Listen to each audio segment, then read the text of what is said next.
What's going on, knuckleheads? It's another episode of Fight Life Tips and Advice. And today we're talking about show your promoter some respect. Show your promoter some respect. Now, a lot of the times in this game, man,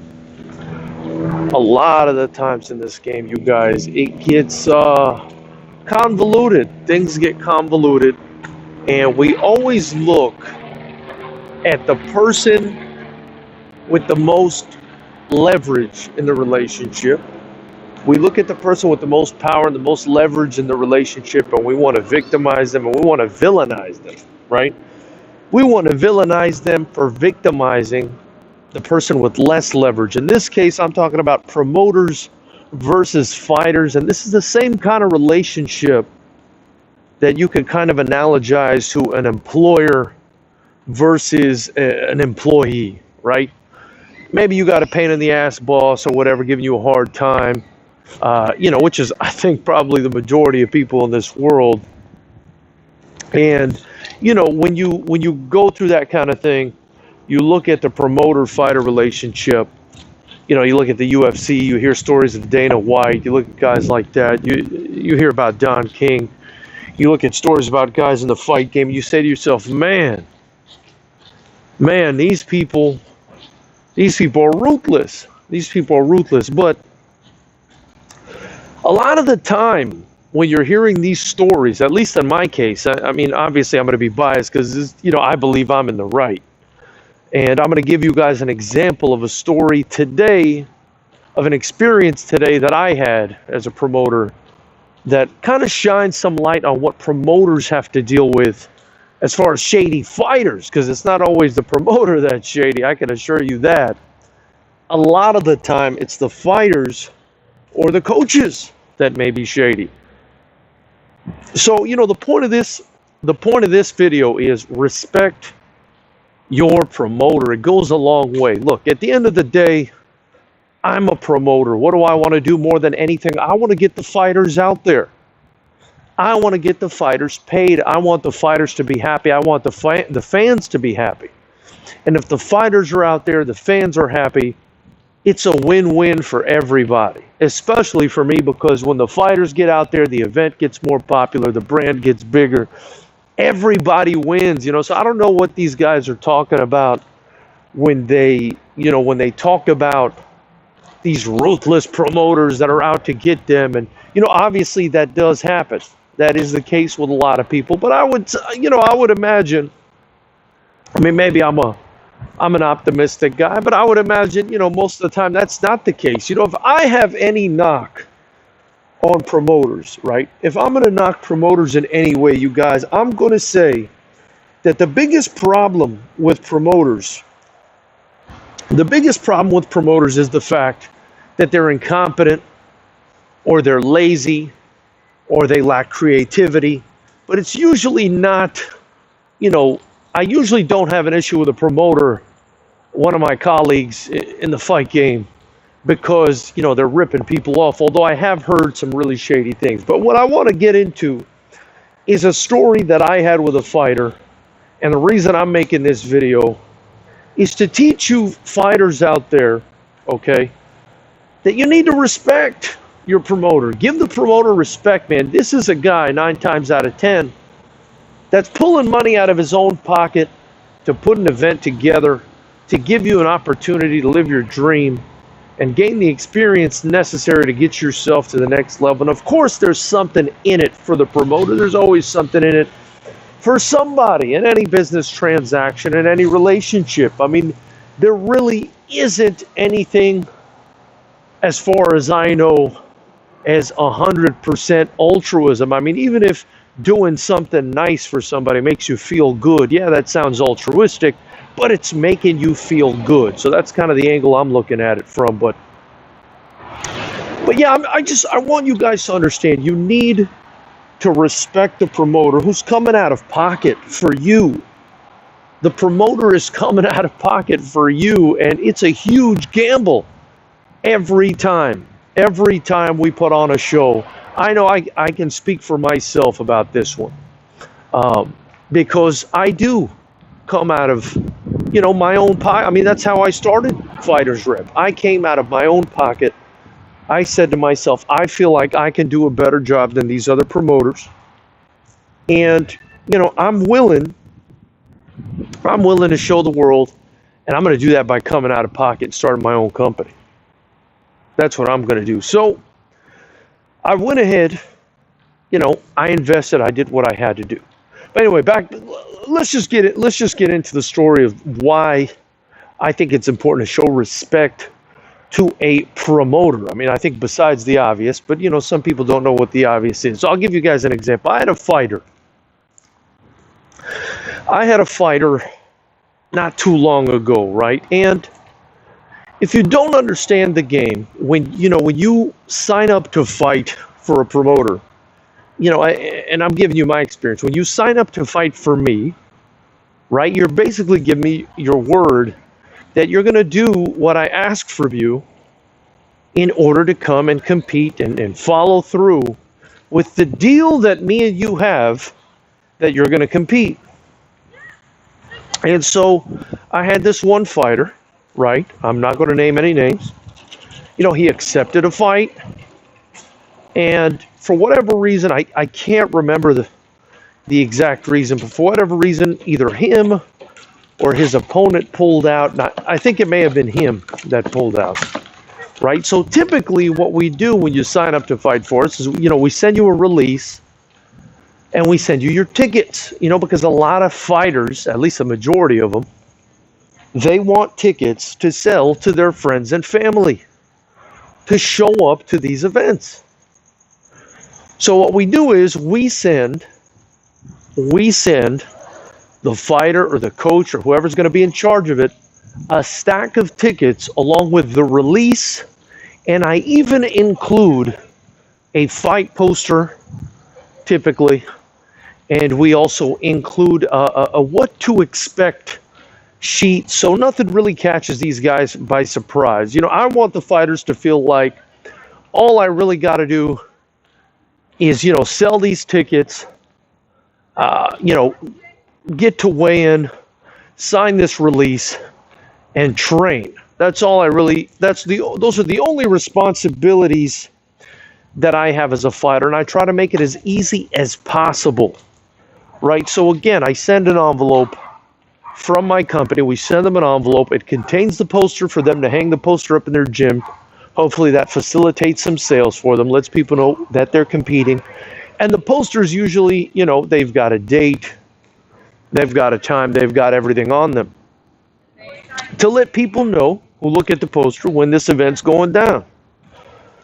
So besides that, we send whatever tickets they request, and we send a release, which allows us, to use their images in the future in order to promote them, yada, yada, yada. And, we wish for the best. We wish for the guys to follow through. I mean, that's pretty much all we do. We send those over. We expect the guys to train. We expect them to do their medicals. Very simple on the amateur front. And this was actually, I'll say this much, this was an amateur fighter. And it's very simple with the IKF. I mean, you basically have to get your physical done. That's pretty much it in order to be cleared, medically speaking, to compete on the amateur level for the IKF. It's extremely simple. So again, we're making this as simple as possible for them. And, the sanctioning / regulatory body, which is the IKF, they make it simple as possible for them. So I send this kid, let me just, I keep beating around the bush, and I apologize for that. Let me get to this story. So I send the kid the amount of tickets that he requests, and the entire time, and throughout the time that I've dealt with this fighter, because I have dealt with them before, they've been pretty responsive. They've been relatively responsive. So I send the tickets, opponent gets hurt or fighter gets hurt, I can't remember now. And of course, I need to ask for the tickets back if you're not going to fight, because otherwise, A, you're going to show up free to the event without paying.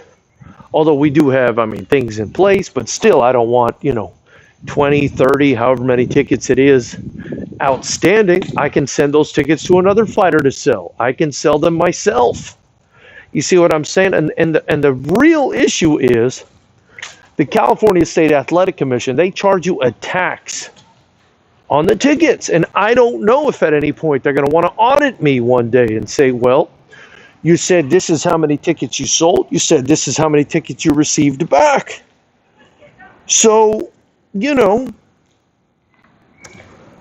I need to know how many tickets were not sold and how many tickets were sold. I need to audit my tickets. Shout out Seven Oceans. It looks like you're in here. And Ogun Ondiek, he's in here too. Appreciate you guys joining me. This is Fight Life Tips and Advice. This is tips and advice from a promoter, if you guys don't know. And this is a series I'm doing when I don't have the podcast going on with Manny Robles on Mondays, or, you know, the typical interview that we do every Friday, or, you know, whatever the heck it is we do on Wednesday. Typically, at least Monday, Wednesday, and Friday, we've got content.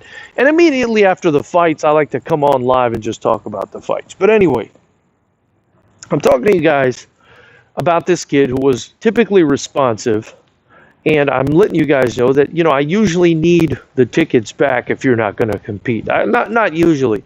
I need the fucking tickets back if you guys are not going to compete, because in case, I mean, not even in case, I need to do an accounting of the tickets in order to pay the tax that's associated with the amount of tickets that sold. And I appreciate you letting me know my audio's cracking. I'll do my best to kind of speak loudly and clearly so that doesn't happen too much. So I send this kid his tickets. He tells me he's no longer competing, whether it's, you know, him being injured or his opponent being injured. I can't remember, because he's basically insignificant in my life at this point. And, you know, he pulls out, so I tell him I need the tickets back. I need them back again for accounting. I don't need the California State Athletic Commission, you know, getting in my ass over missing tickets. And Ogun Ondiek, a shout out from Kenya. Big shout out to Kenya, brother. Appreciate you joining us. I actually have a friend that travels out there to do some charitable work, and it looks like a beautiful place, man. I'd love to come visit one day. But anyway, so I tell this kid, hey, since you're not fighting, I need my tickets back. And he goes dead silent, radio silent, after I ask for my tickets back. Now, granted, you know, I don't expect people to respond to me right away. So when I'm saying radio silent, you know, I don't mean just for the entire day. I mean, I'm following up for days and then weeks. I believe it may have reached 2 weeks following up with this kid, and I'm not even getting a response, right? I'm not even getting a response to get these tickets returned to me. And, you know, it's a real shame. It's a real shame, because you were responsive. This is what I'm thinking at the time. You were responsive every other time. Why are you now not being responsive when I'm asking you to send me these tickets back, right, that are at the very least $40 a pop? I mean, our general tickets at the time were $40 a pop. The ringside were about $60 a pop. I mean, you do the math. He could still sell these things, tell people he's fighting even though he's not, take their money, you know, cause some real issues. Cause some real issues, you know. But more important than all of that, more important than stealing or making money that he doesn't deserve to make, is his reputation, right, as a fighter, quote unquote, a fighter.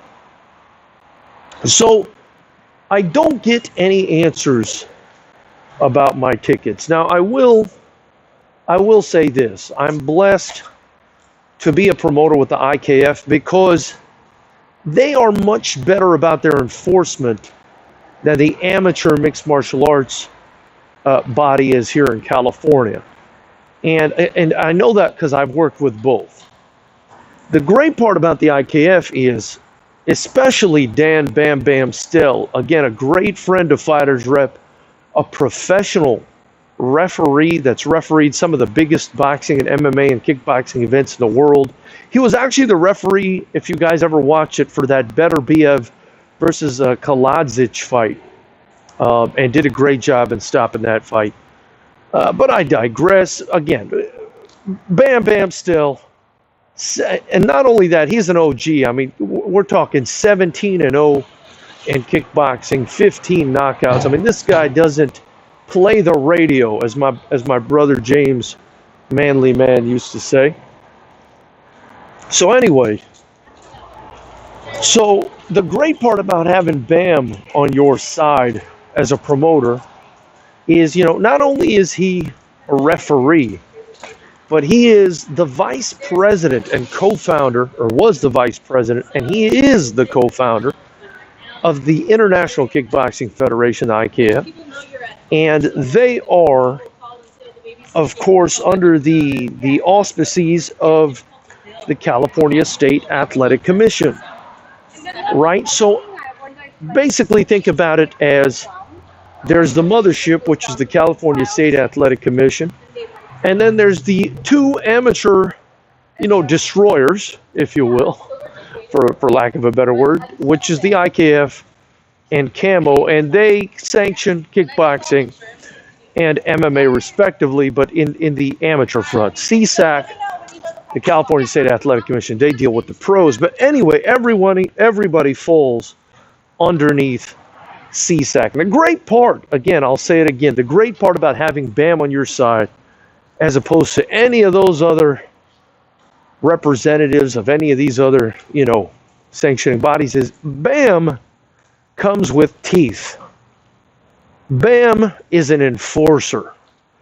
Bam comes with teeth. So what did I do in this situation, you ask? Well, it was very simple, and it helped me kill a couple birds with one stone. I reached out to Bam, and I told him, hey, this kid has X amount of tickets.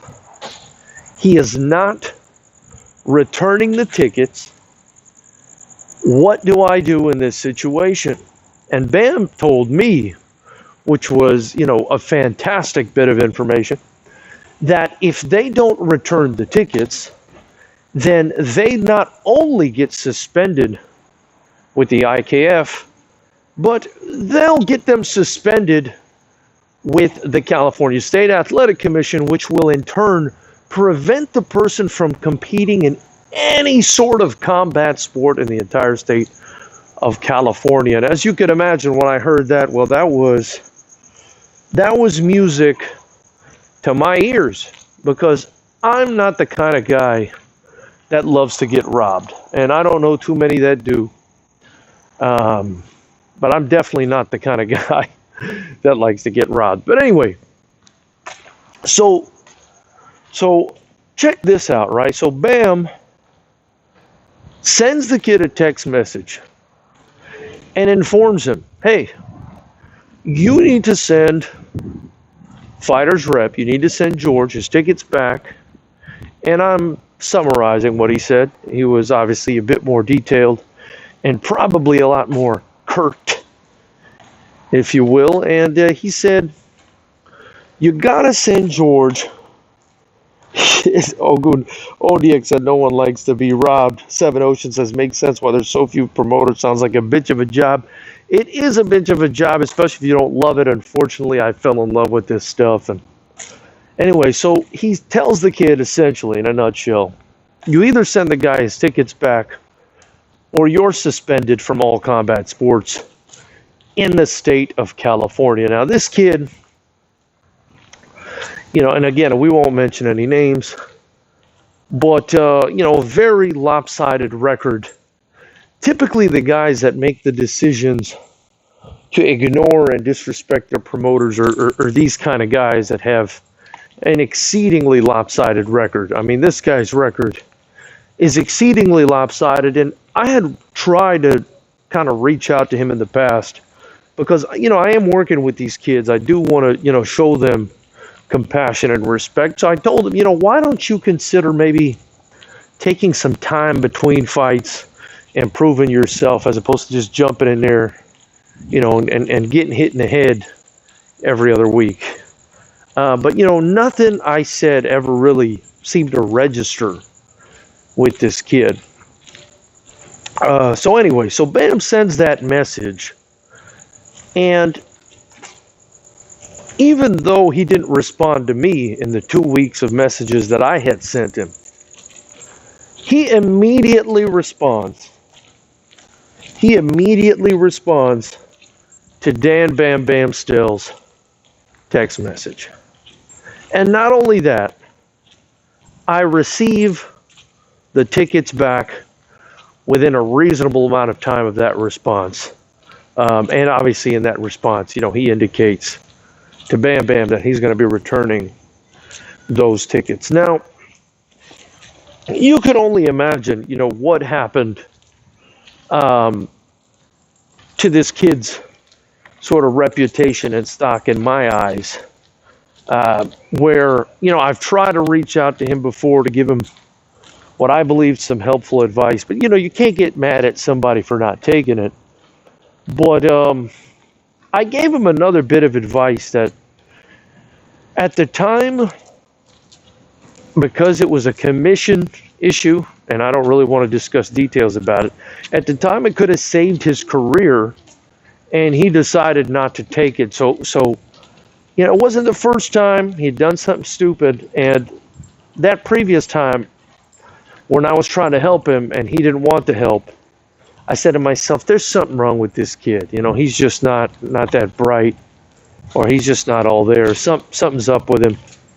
But this ticket thing, for me was kind of the first and last straw, because it's different than giving somebody advice. This is now somebody, not respecting what you're doing, willing to reach into your pockets, willing to take food off your table.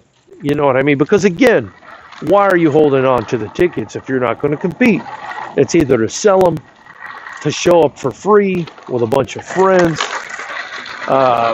etc. I mean, there's nothing good. There's nothing good that comes from holding on to the tickets. And at least now he knows that you'll get suspended. But anyway, so he immediately sends the tickets back. And obviously, as a promoter, I say to myself, well, the kid doesn't listen. He's certainly not doing himself any favors as far as, his career trajectory goes.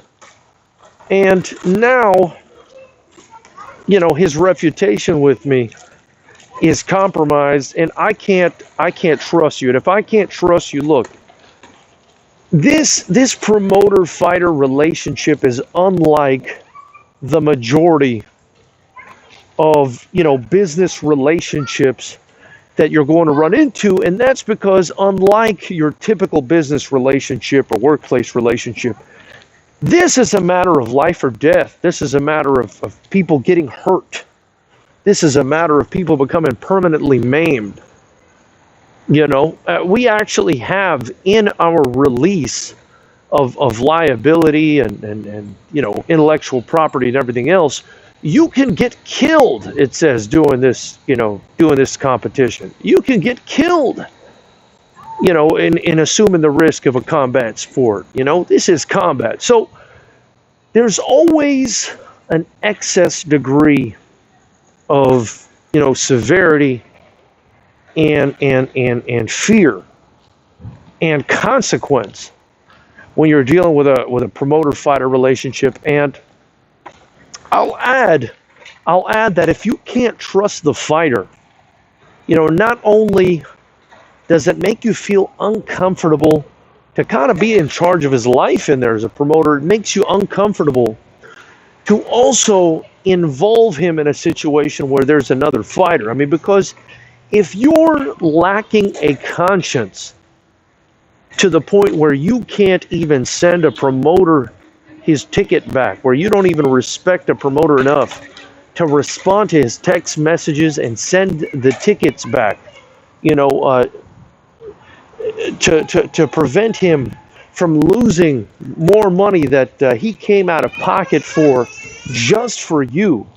You know, it's a complete lack of disrespect. And if you're that kind of person, then how are you going to behave around your adversary at weigh-ins, in the ring? How are you going to treat the audience, right? If something were to happen in the audience, God forbid. I mean, I don't want to get into it, but I had a guy that nearly started a fight or it's happened more than once, where people nearly started fights, and it can cause a real issue. People can get hurt. People can get hurt, and those are the people that I try not to associate myself with. So, I mean, as you can imagine, this kid's reputation with me when he decided not to return the tickets, it kind of ended there. And the funny thing is, I'm a very, very forgiving dude, and Seven Oceans says he needs to sleep. I appreciate you joining us. Have a great night. But I'm a pretty forgiving dude, but some people are beyond repair. Some people, even though you'll forgive them, you cannot continue to work with them, because they're just going to end up getting you in big trouble, getting themselves in big trouble, and perhaps hurting somebody, especially in this business. So it's not something that I'm as willing to do. And by, and what I'm talking about is, dealing with somebody for a second or third time when they kind of screw up, especially in this business. I mean, I'm probably a little bit more flexible as far as, being friends with somebody. But in this situation, again, people can get hurt. There's an audience, there's an opponent, there's a fighter, there's a fight. It gets scary. So anyway, the best part about this story, the reason I'm bringing this story up, the reason I'm bringing it up is the fact that the guy recently tried adding me as a friend on social media after all of that. And it's incredible. It's incredible. If there's anything that I've learned, it's to not expect much from human beings, because we really are just a couple, chromosomes away, or whatever it is, from being chimpanzees. I mean, for you to do all of that and still somehow feel like we're going to be buddies on social media, it's just, without you apologizing or saying anything, is just confirmation to me that you are a fucking idiot. And that's pretty much all I wanted to say, guys. I hope you guys have a great night. But if you haven't already, hit the subscribe button, the bell notification icon next to it. Join Knucklehead Nation.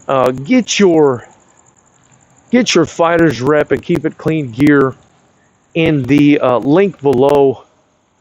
Tell your friends about the channel. We do this, a lot, but definitely Monday, Wednesdays, and Fridays. We've always got some content for you. And I appreciate you guys for joining me. We'll talk soon.